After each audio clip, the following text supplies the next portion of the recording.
Welcome to Everyday English Podcast, a beginner-friendly podcast for improving English skills with simple English. Today, we're exploring a fascinating topic, the art of deep work. That's right.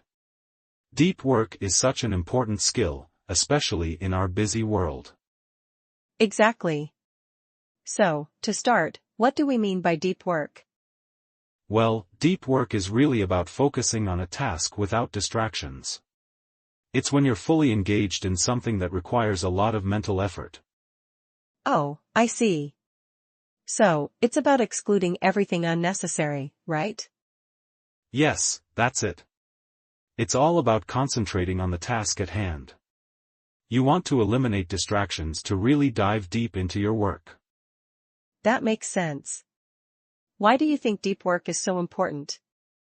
Well, in many fields, being able to focus deeply can lead to better results.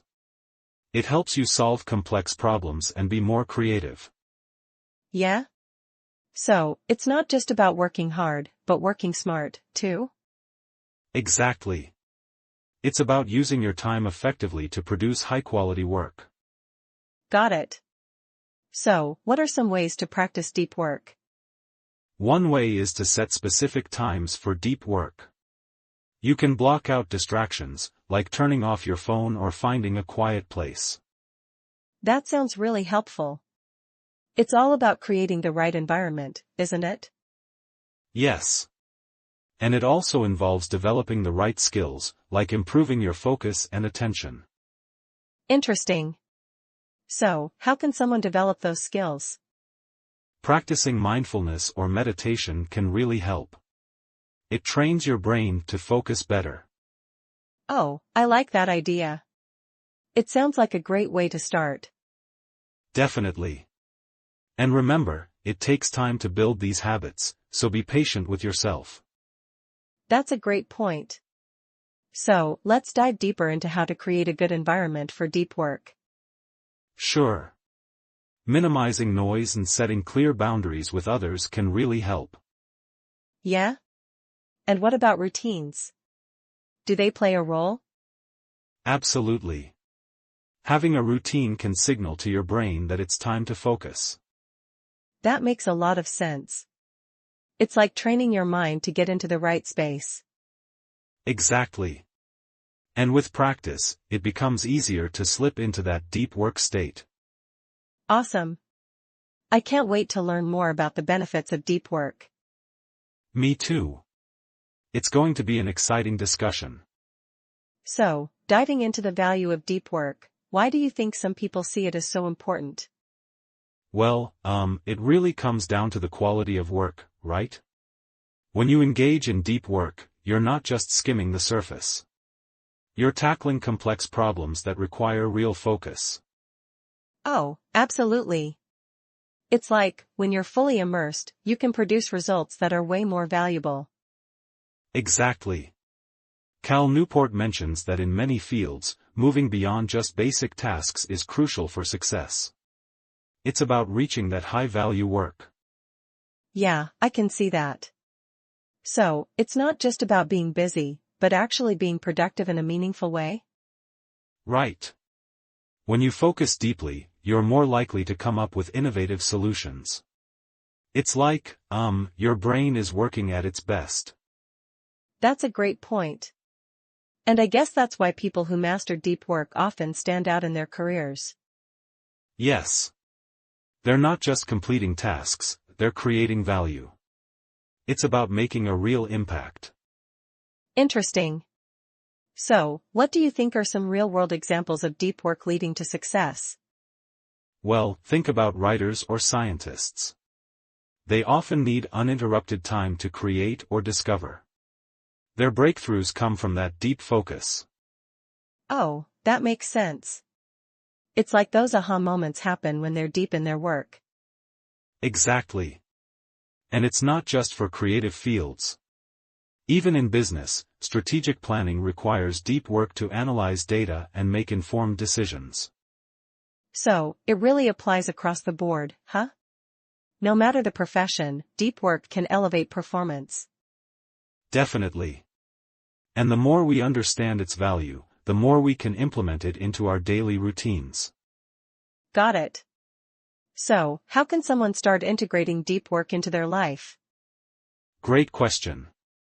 It starts with setting aside specific times for focused work, like blocking out distractions and creating a routine. That sounds doable. It's about making that commitment to focus. Yes. And over time, it becomes a habit. You train your brain to know when it's time to dive deep. I love that. It's like building a muscle. The more you practice, the stronger your focus becomes. Exactly. And, it's important to be patient with yourself. It takes time to adjust. For sure. But the payoff seems worth it, right? Absolutely. The more you engage in deep work, the more you'll see the benefits in your life and career. So, let's talk about the difference between deep and shallow tasks. What do you think? Oh, that's a crucial topic. Deep tasks, they really require a lot of mental effort, right? Exactly. They involve things like analysis and creativity. It's not just about doing tasks, but engaging in complex problem solving. Right. And shallow tasks, on the other hand, are more about routine activities. They don't really push your cognitive limits. Yeah, like responding to emails or scheduling meetings. Those tasks are necessary but don't require deep thinking. Exactly. So, when we focus on deep work, we're actually investing in our skills and capabilities. That's a great point. Companies with highly skilled employees really tend to outperform others, right? Yes. When employees engage in deep work, they can innovate and create value, which is essential for success. So, it's not just about having skilled employees, but also about how they use their skills. Absolutely. It's about creating an environment where deep work can thrive. Got it.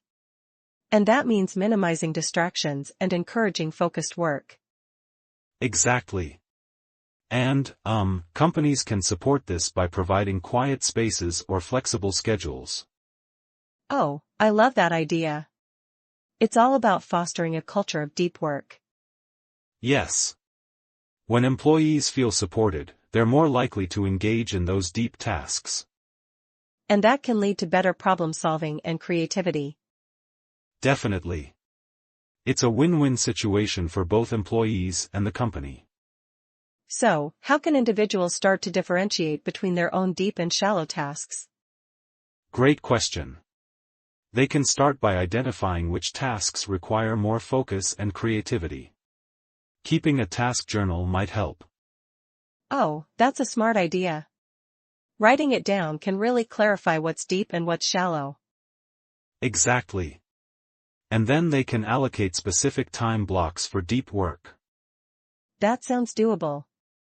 It's about being intentional with your time. Yes. And over time, it becomes easier to recognize and prioritize deep tasks. I love that.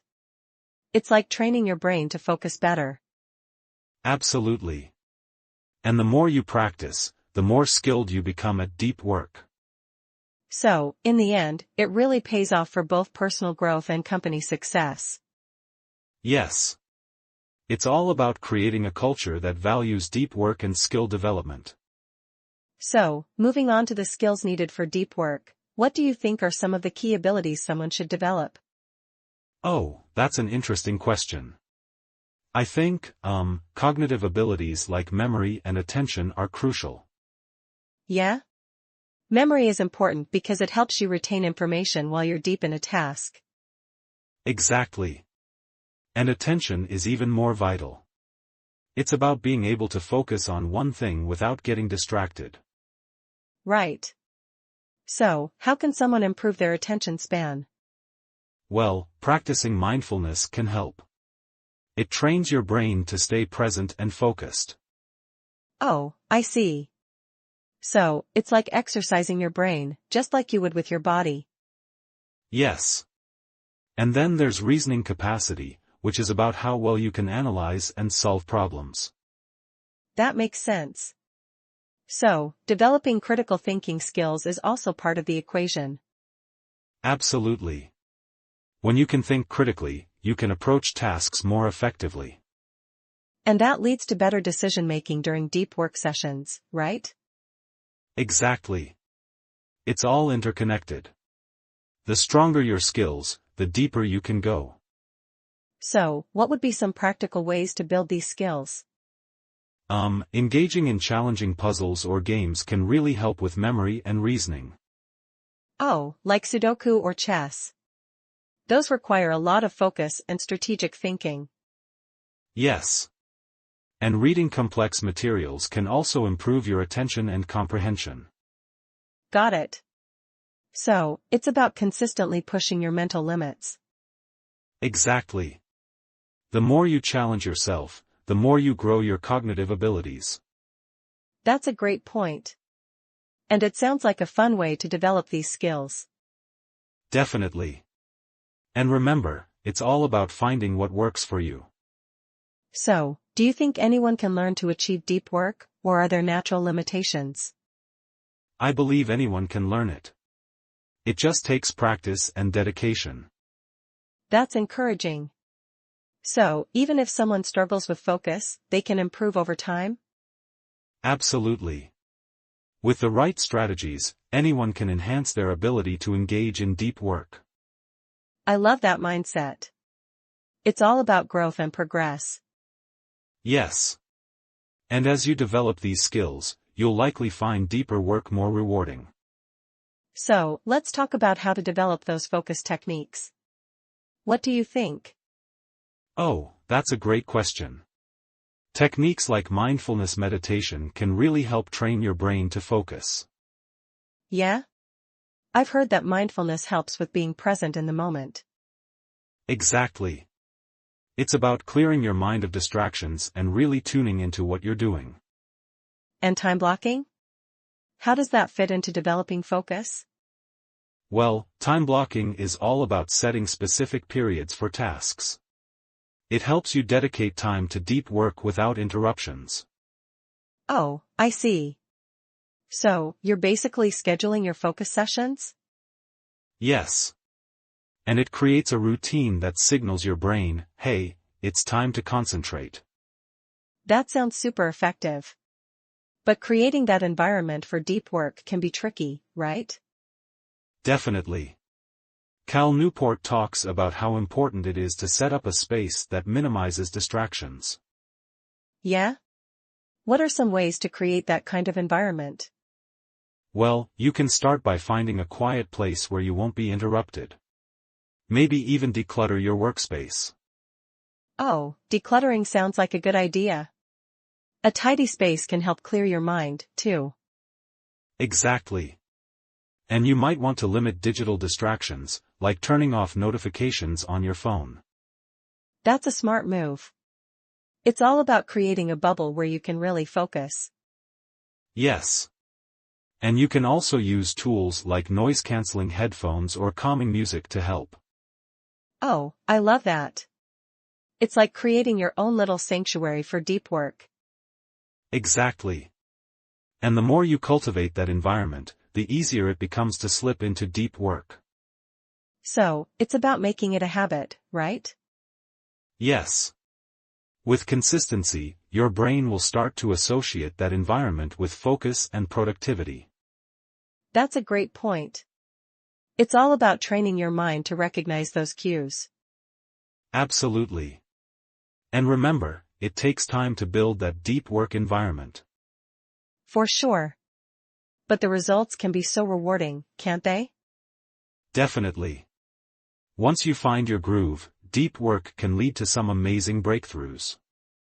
So, let's talk about the role of routine in deep work. Isn't it more about being productive than just sticking to a schedule? Oh, that's a great question. I think routine plays a huge role in productivity. It's not just about following a strict schedule, but creating a structure that helps you focus. Yeah? So, it's like having a framework that supports your deep work sessions? Exactly. A routine can signal to your brain that it's time to get into that focused mindset.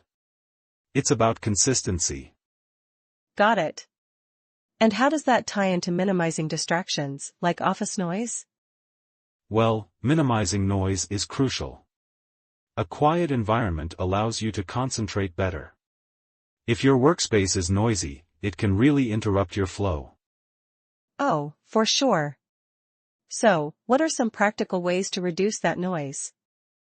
You could use noise-canceling headphones or even play soft background music. That can help create a more focused atmosphere. That's a smart idea. And what about boundaries with colleagues? How does that fit in? Setting clear boundaries is essential. You need to communicate your focus times to your colleagues, so they know not to interrupt you. Yeah? It's like creating a bubble around your work time? Exactly. When people respect those boundaries, it makes it easier to dive deep into your tasks. And maintaining regular working hours is also important, right? Absolutely. Having set hours helps break the cycle of multitasking. It encourages you to focus on one thing at a time. That makes sense.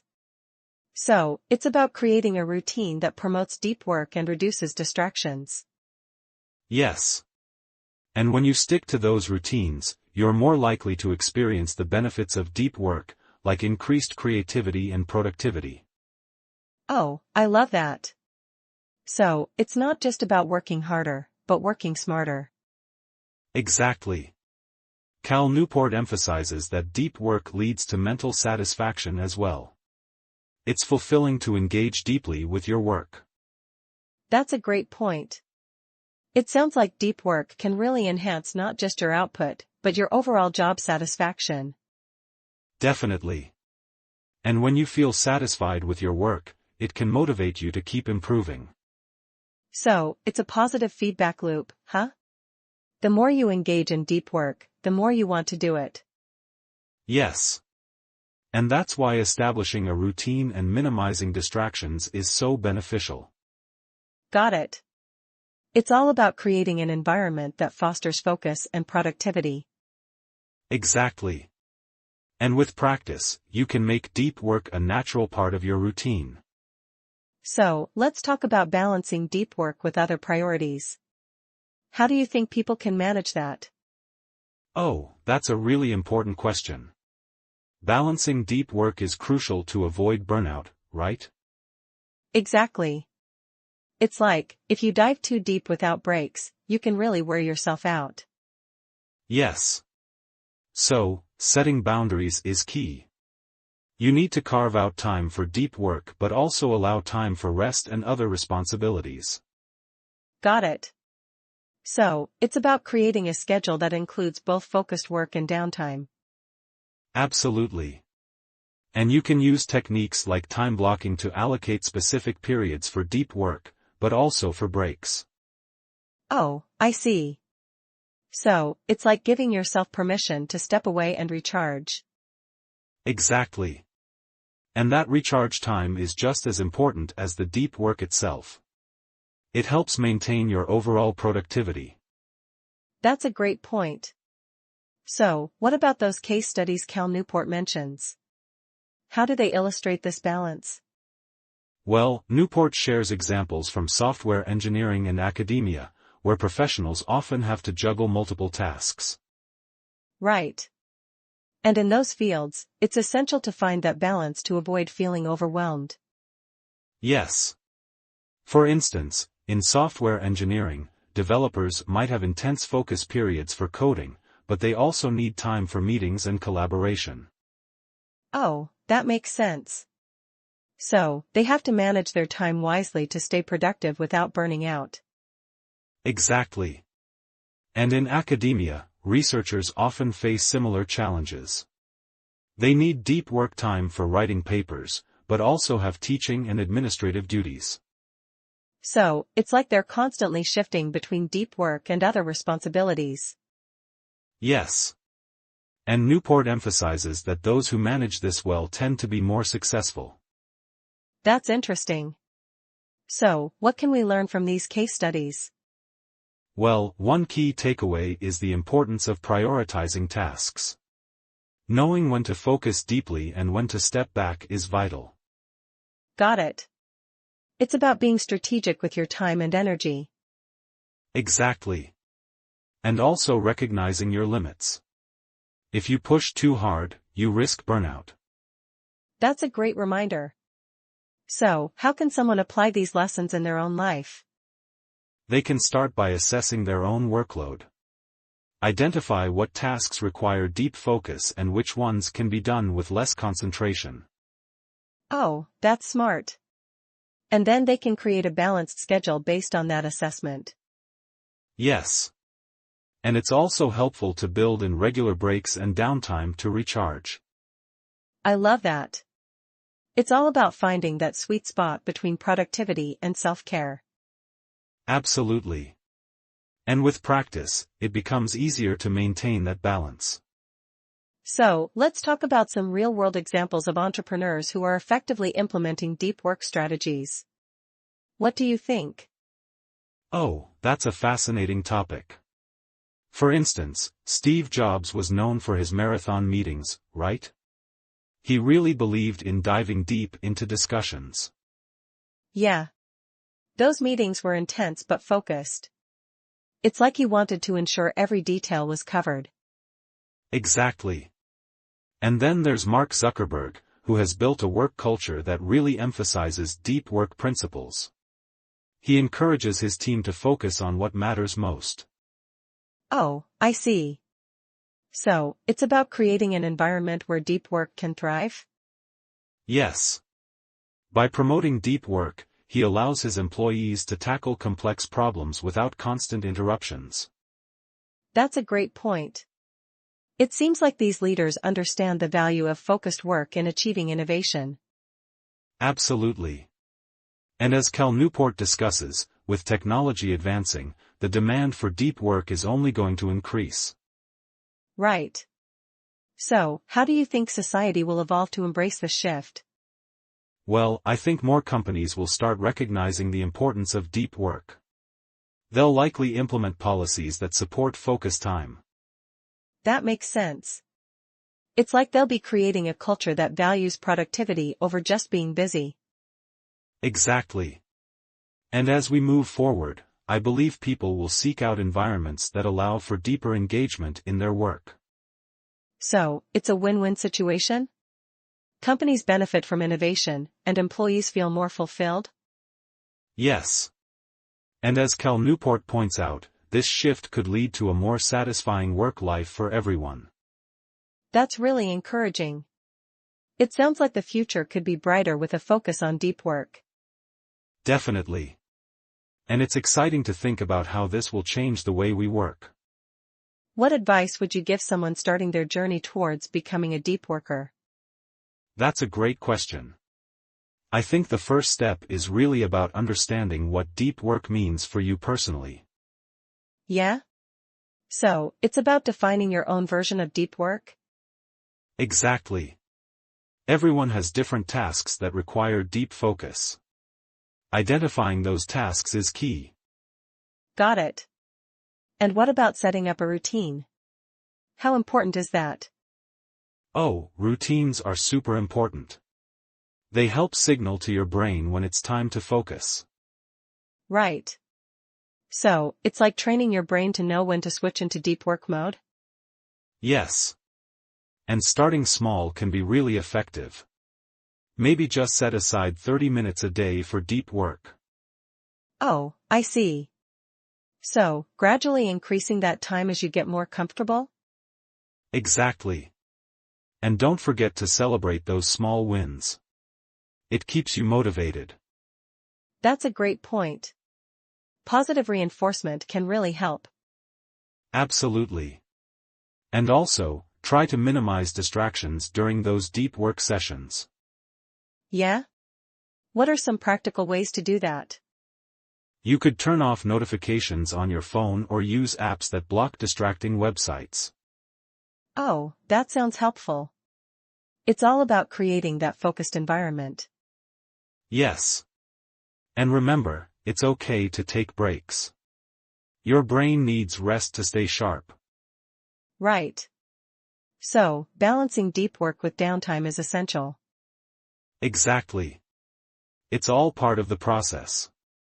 And, don't be too hard on yourself if it takes time to adjust. That's encouraging. It sounds like anyone can develop this skill with practice. Absolutely. Just keep pushing yourself, and you'll see progress. So, let's open the floor for thoughts. Do you have any questions or experiences to share about deep work? Oh, I'd love to hear from others. Sharing experiences can really help everyone learn. Definitely. It's always interesting to hear different perspectives. And Cal Newport has some amazing insights to share. I'm excited to hear what he has to say. Yeah. His expertise can really guide us on this journey. Absolutely. So, let's see what questions come up. Thank you, Cal, for sharing your expertise and insights on the art of deep work. Yes, thank you. It's been a fantastic discussion. It's been a great discussion, hasn't it? Absolutely. Cal Newport brought some incredible insights today. Yeah, I really appreciated how he emphasized the importance of deep work. Right? It's all about focusing on what truly matters. That can really change the way we approach our tasks. And it's such a valuable skill in today's fast-paced world. For sure. I think a lot of people will benefit from applying those strategies. So, as we wrap up, what's one takeaway you'd want our listeners to remember? I'd say it's crucial to carve out time for deep work. Even just a little bit each day can lead to significant improvements. That's a great point. And remember, it's about quality over quantity. Exactly. Focusing deeply can lead to better results and more satisfaction in your work. Well, that's all from us today on the Mindset Mastery podcast. We'll see you next week with another fascinating topic. Until then, keep striving for your peak performance. And don't forget to subscribe to our podcast on Apple Podcasts, Spotify, or wherever else you listen. You can also follow us on social media at Mindset Mastery Podcast. And if you have any questions or feedback, feel free to email us at. Thanks for joining us today. See you next time.